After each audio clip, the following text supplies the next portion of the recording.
Again, this one is going to be super basic and simple, but so effective. It is the answer to two big facilitation problems. One problem is that not everyone gets heard, especially when we get into bigger groups. It is so difficult to cater for everyone to bring forward their opinion in a good way. The second problem is that groups tend to be indecisive, or there might be so many options floating around in the room. It's hard to visualize and conclude what are we actually moving on with. The answer to that is that simple exercise here that is called note and vote, where you have a bunch of sticky notes, either digitally or physically, and ask people to write down their answer to a prompt. That could be, what are your ideas to solve this problem? Or what obstacles do we see? Or whatever it might be, to gather all kinds of information.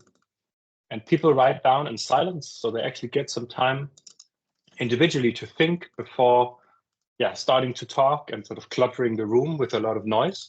There's really this time of like thinking individually and thinking a bit more deeply.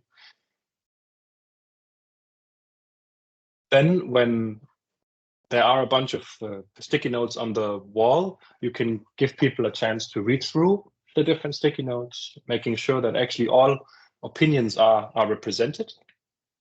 And then give people a couple of these red dots, maybe 3 red dots per person, to place onto the sticky notes that are most relevant or most important, or to say, okay, which ideas do you think are most exciting, or which ideas do you think we should pursue? And by that you get fairly quickly a very visual impression of both all the opinions in the group, but also the ones that the group collectively democratically chooses. And then as the last step, what you can do is you can revisualize and say, okay, it seems like we have most votes or most heat map dots on these items here.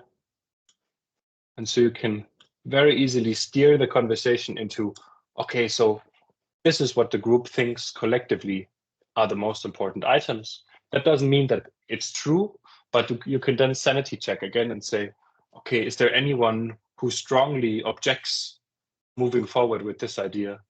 So it's a really effective way to dig through a lot of information and to conclude something with a group.